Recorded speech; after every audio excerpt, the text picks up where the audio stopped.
Aujourd'hui, par cette belle journée ensoleillée, on va vous présenter quelque chose d'assez unique.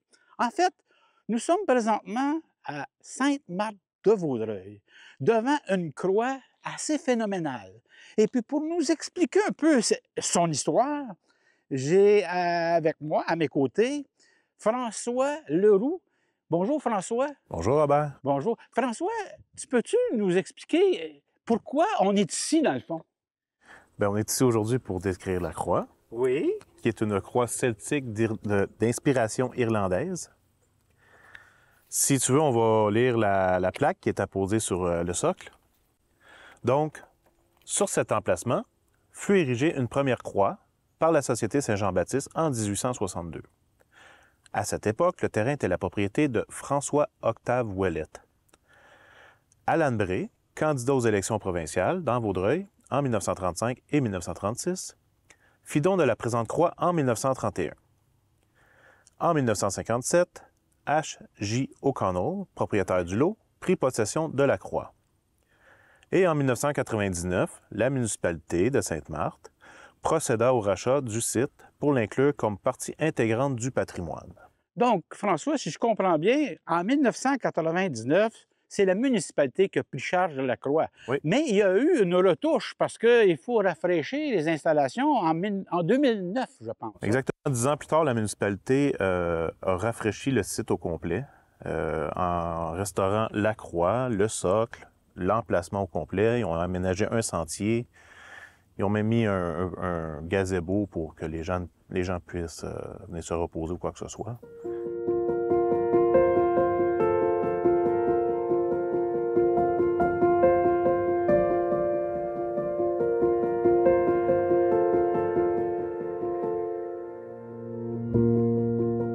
Et puis, cette croix-là, si on regarde, comme tu viens de le mentionner si bien, il y a des noms comme O'Connell, Bray, etc. Ça me rappelle les premiers, les ancêtres finalement de Sainte-Marthe qui sont des Irlandais.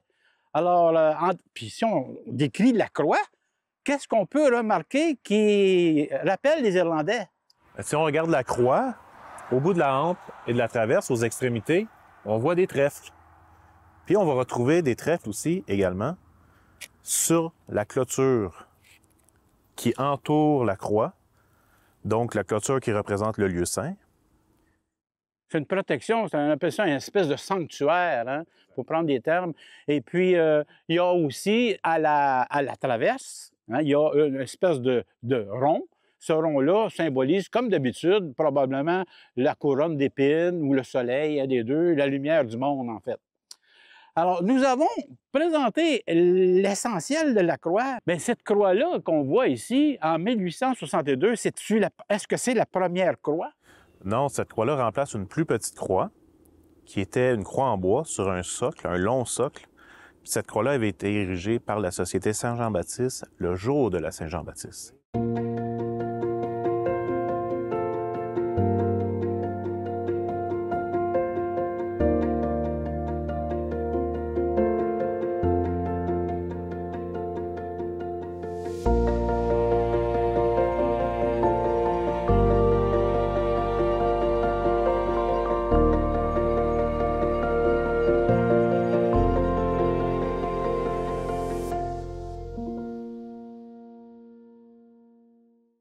Donc, en fait, là, on est dans un lieu, une espèce de cap rocheux sur la côte là, de la route. Et puis, il n'y a pas seulement la croix qui est intéressante ici, hein? Il y a aussi quelque chose de spécial qu'on veut bien vous présenter, et ça s'appelle le trou à Ouellette, une sorte de légende qu'on va aller vous présenter.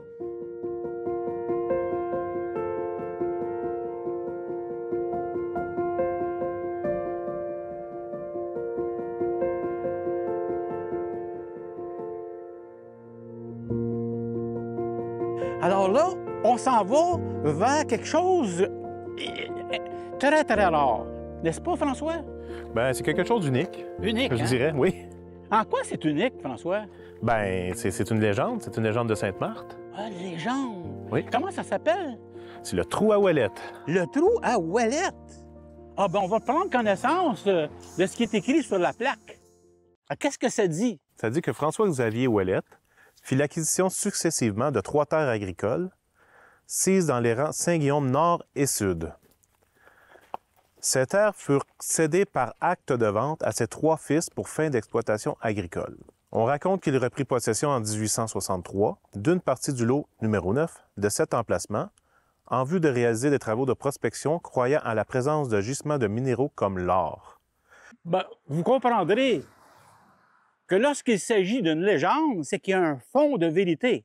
Et c'est bien beau on puisse en parler, mais le fond de vérité, il est où? Il est dans le fond du trou qu'on va aller vous présenter. Allons-y.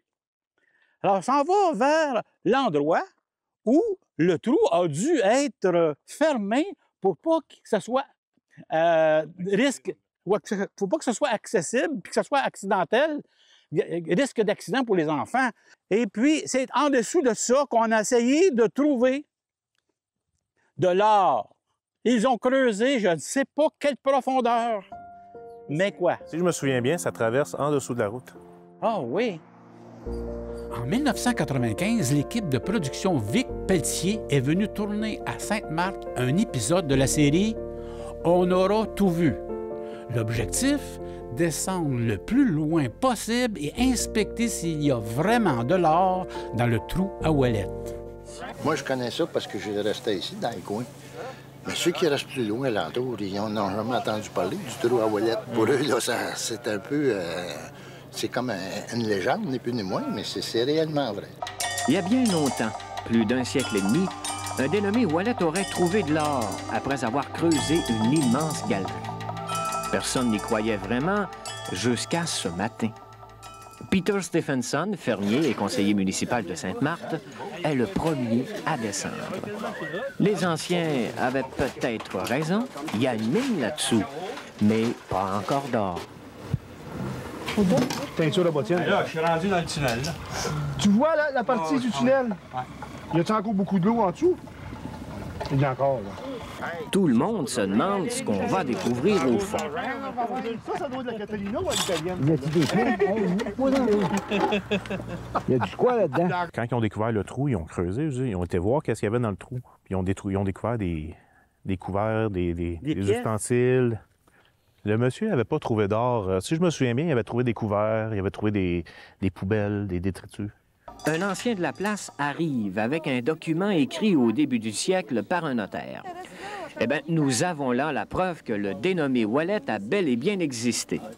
Plus encore, on y apprend qu'à sa mort, dans son testament, il exhortait ses enfants à poursuivre l'œuvre de sa vie, ce qu'ils refusèrent.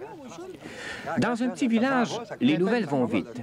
Arrive maintenant une dame âgée qui, pour rien au monde, ne voulait manquer cette découverte importante. Tu vois le trou? Oh, mon Dieu. Ça fait comme un détour? Oui, c'est en bas, c'est la colline. La légende était bel et bien vraie. Marguerite le savait, elle, puisque son père, il y a bien longtemps, lui avait parlé de cet homme étrange qui croyait trouver de l'or en piochant et creusant toute la journée. Il prétendait quoi, Ouellette? Vous dites, votre père, ça Le Ouellette, il prétendait qu'il y avait une mine. Il prétendait, Ouellette, qu'il y avait une mine ici. Il avait entendu des arpenteurs que la terre avait comme ça au creux. Oui. Puis lui, il a prétendu que c'était la chose. Oui. Grâce au tournage, les gens de Sainte-Marthe ont pu finalement en connaître davantage sur les dimensions du fameux trou à Ouellette.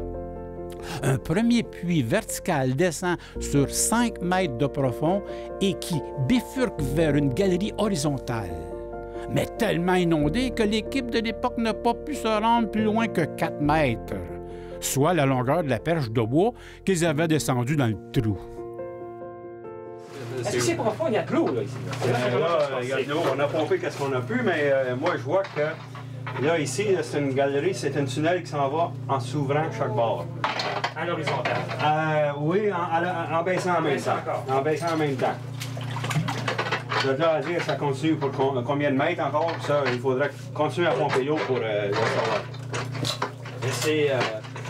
Est-ce que c'est profond? La perche, elle a proche de 12 pieds, puis il ne vient pas à bout de le toucher au fond. Donc, ça peut être une galerie d'environ, au minimum, une dizaine de pieds de hauteur. Pour qu'il ait travaillé 20 ans de temps, il s'est donné certains conforts, certains qui avaient assez grand pour travailler debout, sans savoir quelle grandeur d'homme que c'était. Dans ce temps-là, c'était pas des hommes de 2 mètres. Mais certains que ça a proche de 2 mètres de haut pour qu'ils puissent marcher debout avec des chaudières de roche, parce que ce roche-là, il fallait que ça soit sorti. C'était pas assez de le casser. Il fallait qu'il l'emmène à l'extérieur. Mais comment, avec les moyens de l'époque et seul, un homme a-t-il pu réussir à percer le roc de cette façon? La légende raconte qu'il chauffait la pierre en mettant le feu, qu'il l'aspergeait d'eau et que celle-ci s'effritait. C'est possible. Comme il est vraisemblable d'imaginer que la mine existait bien avant que les premiers colons s'installent à Sainte-Marthe. Faudra bien qu'un jour des fouilles archéologiques viennent éclaircir ce mystère. Une chose est sûre, cependant. Ces parois conservent un secret bien gardé. Y a-t-il, oui ou non, de l'or au fond de ce trou? Alors, on va se quitter là-dessus, étant donné que l'énigme se continue, et puis on vous invite à venir visiter cette magnifique croix à Sainte-Marthe-de-Vaudreuil. Suivez-nous sur nos prochaines rencontres de Croix de chemin.